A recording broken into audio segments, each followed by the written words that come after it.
So, guys, welcome to my channel. And today I'm here to tell you a story.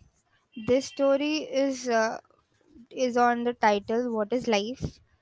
and titled as "What is Life?" और चलो हम अब ये जानते हैं कि ये स्टोरी हमें कैसे समझाने की कोशिश करती है और कैसे हमें बतलाती है that what is life and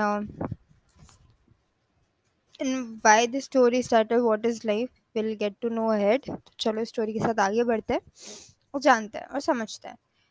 तो ये स्टोरी शुरू होता है रोहित के साथ. रोहित रहता है अपनी फैमिली जिसमें उसके मम्मी है, पापा है, उसकी बहन है और वो खुद है और उसके दादाजी है. तो they all live together in a village. और रोहित में जा रहा होता, मतलब स्कूल जाने वाला बच्चा, और वो है फिलहाल अभी क्लास 6 में. और एक दिन क्या होता है, उसके दादाजी के साथ उसका अच्छा कनेक्शन है. तो उसका रिश्ता उसके दादाजी के साथ बहुत अच्छा है. तो दादाजी से एक दिन पूछ लेता है कि अ, मतलब व्हाट इज़ लाइफ. अब ये सवाल उसके मन में आया कैसे. हुआ ये कि एक दिन वो स्कूल गया था, तो स्कूल में टीचर कुछ पढ़ा रही थी, इंग्लिश क्लास चल रहा था, उसने एक शब्द सुना लाइफ. वो बहुत क्यूरियस हो गया इस शब्द को सुन के. कई बार हमारे साथ भी होता है ना, हमको शब्द सुन लेते हैं, उसके बाद हमारा मन करता है उस शब्द के बारे में जानने का, वो शब्द का मीनिंग क्या है, और हम कोशिश करते हैं जानने का, सब लोगों से पूछने का. तो वैसे ही रोहित के मन में भी किया, और उसने अपने दादाजी से पूछा जिसके साथ वो सबसे ज़्यादा करीब है, और जो उसको इतनी सारी कहानियाँ सुनाते हैं, और उसके साथ उसका रिश्ता इतना अच्छा है. उससे उसने पूछ लिया कि दादाजी व्हाट इज़ लाइफ. तो उसके दादाजी उससे कहते हैं कि वो आज ये बात उसे नहीं बता रहे, और इस बात का जवाब अभी वो फ़िलहाल उसे नहीं देंगे. तो रोहित ठीक है, मान लेता है कि कोई बात नहीं, उसके मन में वो सवाल रह जाता है, और वो ठीक है जाने देता है. वो ऐसे करके 2-3 दिन बीत जाता है. उसके बाद एक दिन क्या होता है, दादाजी उसको कहते हैं कि एक पर्टिकुलर कोई जगह बताते हैं, ऐसा-ऐसा जगह है, वहाँ उसे जाना है. वो जाके कोई काम है जो उसे करना है, जो दादाजी का काम है. और वो ये समझ नहीं पाता है कि ऐसा क्या काम है, बट कि उसे जाना है अकेले. बट दादाजी बोलते हैं कि तुम्हें अकेले ही जाना है, तुम कर लोगे, बस तुमको जाके काम करके आना है मेरा, हम जा नहीं सकते क्योंकि. और वो उसे कहते हैं ये पर तुमको याद रखना है कि तुम्हें पैदल जाना है.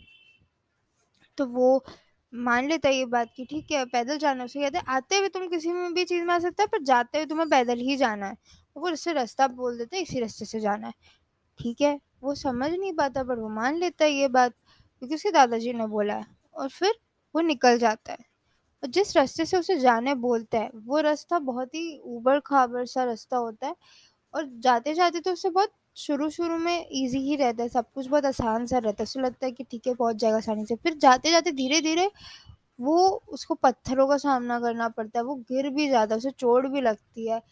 बहुत ऊबड़-खाबड़ सा रास्ता होता है. और कुत्ते भी होते हैं जिससे उसे बहुत डर लगता है, वो डॉग से बहुत डरता है. तो डॉग्स को देख के वो घबरा जाता है. पर वो जैसे-तैसे उलटते-पलटते गिरते हुए पहुँच जाता है आखिरकार अपने डेस्टिनेशन पे, जो कि है अपने डेस्टिनेशन पे पहुँच जाता है वो. और पहुँचने के बाद जैसे-तैसे वो गिरते-पड़ते पहुँचता है. और डेस्टिनेशन पे पहुँचने के बाद वो अपना काम कर लेता है. उसके बाद वो वहाँ पे रहता, थोड़ी देर आराम करता. उसके बाद वो जो होते हैं व्यक्ति वहाँ पे, वो उसे कहते हैं कि वो उसी रास्ते जाएँगे, उनको कुछ काम है तो वो उसको जाते हुए ड्रॉप करते हुए चले जाएँगे. और उसे ये चीज़ समझ नहीं आता, अगर दादाजी को पता था कि उनके पास ये गाड़ी है और वो उसी रास्ते आते हैं जो भी है, तो मालूम होते हुए भी उसे क्यों अकेले भेजा? उसे बात समझ नहीं आई. उसने सोचा ये सब बातें वो जाके उनसे अलग से बात करेगा, उनसे पूछेगा. और वो पहुँचा देता है उसे अपने घर पे. पहुँच जाता है, उसके बाद जाके वो अपने दादाजी से मिलता है और दादाजी से बहुत लड़ाई करता है कि आप हमको अकेले कैसे भेज दिए? इतनी ऐसे डरावनी सी सड़क पे ऊबड़-खाबड़ सा रास्ता, कुछ हो जाता मुझे तो मुझे इतना चोट भी लग गया, आप मुझे अकेले कैसे भेज दिए? तब उसे दादाजी ये समझाते हैं कि बेटा मैंने तुम्हारे साथ ऐसा इसलिए किया क्योंकि तुमने मुझसे 2-3 दिन पहले एक सवाल किया था जिसका ये जो जवाब मैं तुम्हें अगर समझाता तो शब्द कम पड़ते तुम्हें ये बात समझाने के लिए. तो ज़रूरी था कि तुम इस बात को समझो तब उस बात का तुम्हें ज़्यादा मतलब अच्छे से समझ आएगा, और ज़िंदगी में ये बात तुम हमेशा याद रखोगे, कभी भूलोगे नहीं, क्योंकि आगे ज़िंदगी में तुम्हें इससे ज़्यादा कठिनाइयों का सामना करना है, और ये बात अगर तुम अब समझ जाओगे, तुम्हारी ज़िंदगी आगे बहुत आसानी से कटेगी। दिक्कतें आएंगी, बाद में भी बहुत दिक्कतें आएंगी, बट तुम चलते रहोगे आगे। और वो बोलते हैं आपने मुझे कैसे समझाया, तो उसने उन्होंने बोला कि वो तुमने पूछा था ना व्हाट इज लाइफ, जिंदगी क्या है, तो तुम जिस रास्ते से गुजरे, जिस जर्नी को तुमने मतलब क्रॉस किया, जो जर्नी से तुम गुजर रहे थे, जिसमें बहुत सारी दिक्कतें आई, बहुत सारा ऊपर नीचे हुआ, बहुत सारे अप्स एंड डाउन से तुम्हें सामना करना पड़ा, तुम गिरे भी, तुम उठे फिर चले, पर चलते रहे।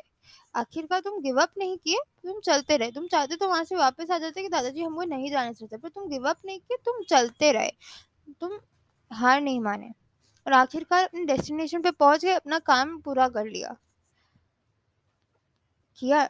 हाँ, शुरुआत में ठीक है, तुमको सब कुछ आसान सा लग रहा था, हमें ऐसा लगता है, ये हमारा परसेप्शन है कि life is beautiful ultimately, but उसमें अप्स एंड डाउन्स आएंगे, अब वो एक्सेप्टेंस करना पड़ेगा कि अप्स एंड डाउन्स रहेंगे, दिक्कतें तो आएंगी, कोई ना कोई मुश्किल आती रहेगी, तो हम मुश्किलों से डर तो नहीं सकते ना, आसान तो कुछ भी नहीं है, मुश्किलें तो हर जगह आती है और आती रहेगी, हमें मुश्किलों से घबराना नहीं है, डटकर सामना करना है, ऊपर नीचे चाहे कितना ही हो, हमें चलते जाना है, उस मुश्किलों से सामना करते जाना है, गुजरते जाना है, और आखिरकार हम अपने मुकाम तक पहुंच जाएंगे, जो भी डेस्टिनेशन है, चाहे वो डेस्टिनेशन वैरी कर सकता है, हो सकता है हम जो सोचे वो नहीं पहुंचे, कुछ और हो, जैसा हमने ना सोचा हो, हमारी सोच से बेहतर हो, या जो हमारे लिए बेहतर हो वो हो, बट डेस्टिनेशन कुछ भी हो उससे ज़्यादा फर्क नहीं पड़ता है, पर हमने जर्नी कैसे क्रॉस किया, वो जर्नी, वो पाथ जो हमने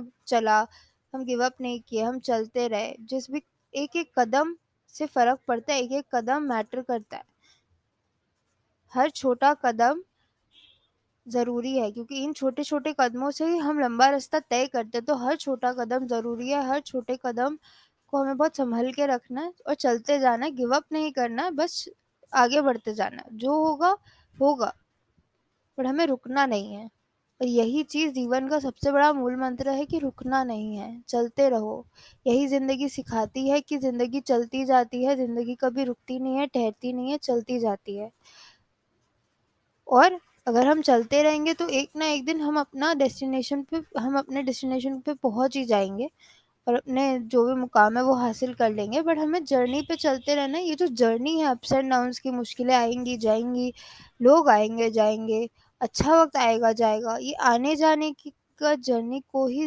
ज़िंदगी कहते हैं, और ये ज़िंदगी इन सब के बावजूद बहुत खूबसूरत है, क्योंकि जब आप अपना काम कर लेते हो, उसके बाद जैसे तुम्हें आराम से अपना गाड़ी मिल गया और तुम आराम से आ गए मज़े करते हो हवा खाते हुए, तुमने अपने आराम से अपना ज़िंदगी काटा ना, उसी तरह से जब हम ये एक्सेप्ट कर लेते हैं ना कि ज़िंदगी में उबड़ खाबड़ है, मुश्किलें तो आएंगी, उस रास्ते पे रहेगी, और उसके बाद वो आरामदायक ज़िंदगी हमें मिलती है जब हम उस एक्सेप्टेंस से, जब उस जर्नी से गुजर चुके होते हैं, एक्सेप्ट कर लेते हैं उन सारी बातों को, और जब अपना डेस्टिनेशन पे सही से ऑनेस्टली काम कर लेते हैं, पहुंच जाते हैं, तो हमारे लिए सब कुछ, ज़िंदगी आखिर में खूबसूरत ही होती है।